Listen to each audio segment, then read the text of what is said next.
just slightly flabbergasted at the extremes to which you will go to immerse me in the culture of the grape without actually letting me have a bloody drink.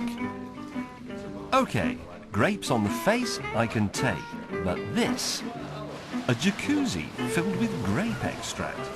That strikes me as... Oh, God, no. Oh, God. Oh, that's disgusting. Oh, I can't look at that. Oz Clarke in a paper G-string thing. Oh, I can't look.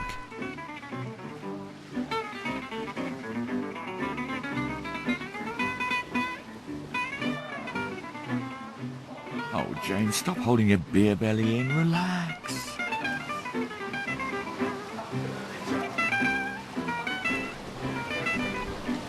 I'm so unhappy, you've got no idea. And what's this got to do with wine? Well, the grape extract is going to exfoliate us. You're very close to touching me with your leg. Well, are you protecting yourself there? Your nether regions? I'm trying not to touch you in any way. I can't bear touching people. I'm miserable. I'm going to sleep. I hate it. There's something in James's soul. He seems to be the kind of fellow you give him a treat and he rebels against it. He sort of shrinks away from it.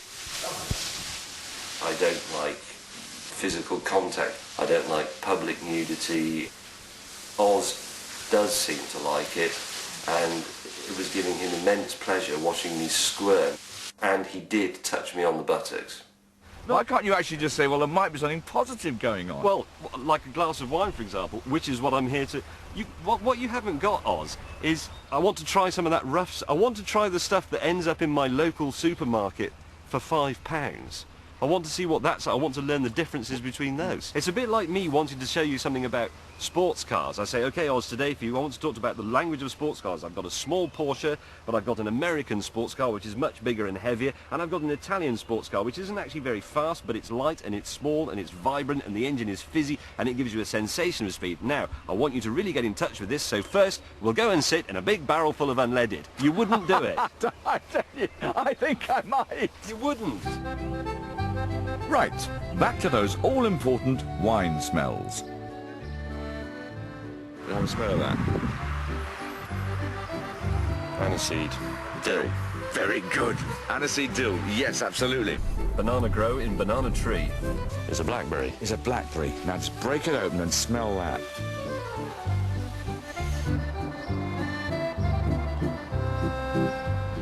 What wine, so I know to avoid it, smells at the bottom of your shoe? Beaujolais. Good Beaujolais. Smells like gym shoes, really. Running along tarmac in the summer. I hope he's taking some of this in, because pretty soon he's going to have his knowledge put to the test in the company of one of Bordeaux's major players.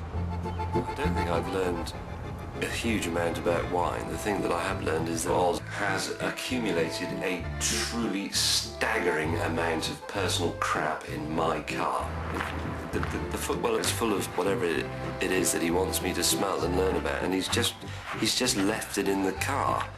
I mean, he's always looking rather old-fashionedly to my side, as though I've made some kind of frightful mess. He left a banana on my woodwork and it leaked and got sticky juice in all the switches. I hate him for that. I hate him. Yeah? At least I don't clean my car with a miniature paintbrush. Talk about anal. Anyway, test time. It's 8:20, actually. This is still on English. Are you going to change your watch from English time to French time? No. You're going to stay with English time all the way? Well, that is the time. We invented it. This is the magnificent Chateau Pichon Longueville Baron. It's not a bad gaff. These are Pichon's fabulous vineyards. They produce a stonking, deep, scented red wine.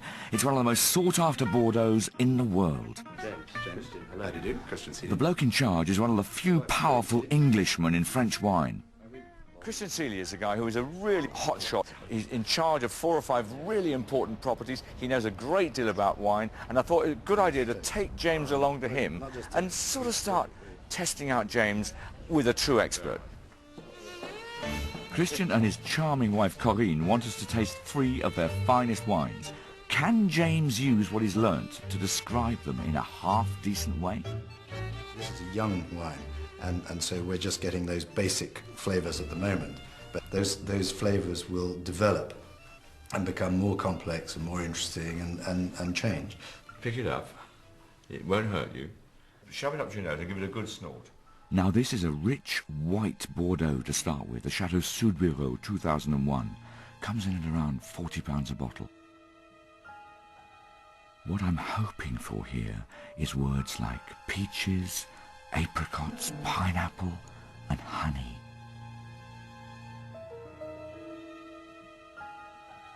Wow, I just got it there. It is dope. Dope? You know, like model aeroplane dope. It's got a slight, in that it makes your head go a bit.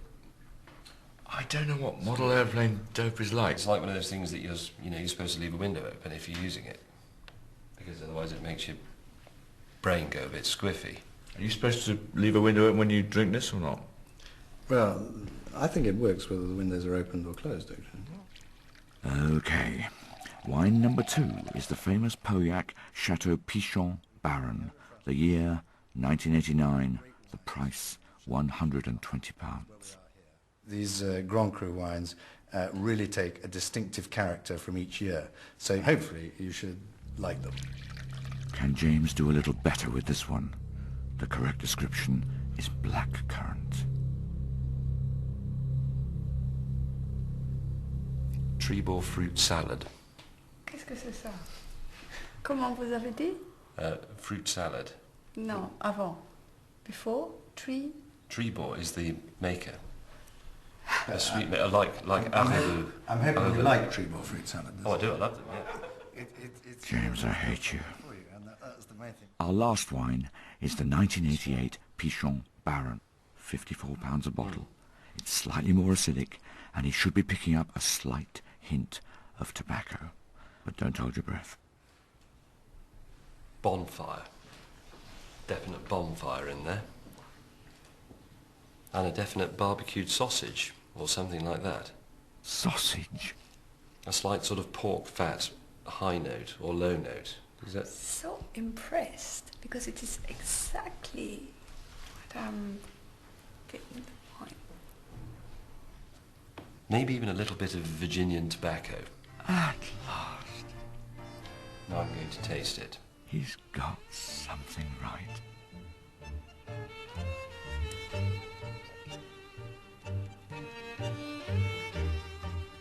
Lovely.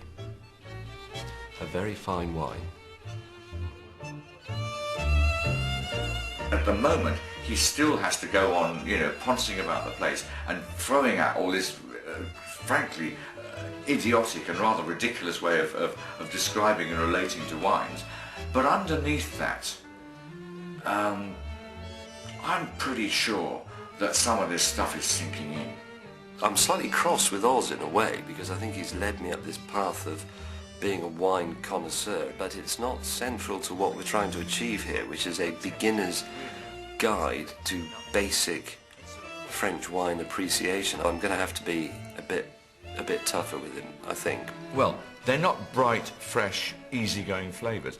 There's a peachy... Sorry, I should have explained this. It's my oscillator. It's an agreed signal that Oz is being a bit of a wine bore. I've got 3 boys. Does it work with Oz? Well, you want the Acme Thunderer. It's a British whistle. It's a traditional, like a referee's whistle. It has a mouthpiece and a circular bit with a P in that rattles, and it was the whistle they used on the Titanic, in which they blew when it was going down. And you can still buy exactly the same whistle. I will send you one, if you like.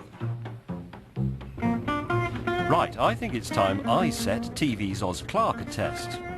This has absolutely nothing to do with wine, but it does have quite a lot to do with the French and the French mentality. This is a 2CV. It was designed before the war, and part of the original design remit was that it had to be able to drive across a ploughed field with a basket of eggs on the passenger seat without breaking any of them. And this was because it was designed as a car for rural people, and it would in fact be driven across fields. So Monsieur Oz, the local French peasant, he has to drive from here and back again across the ploughed furrows without breaking any of the eggs in the basket.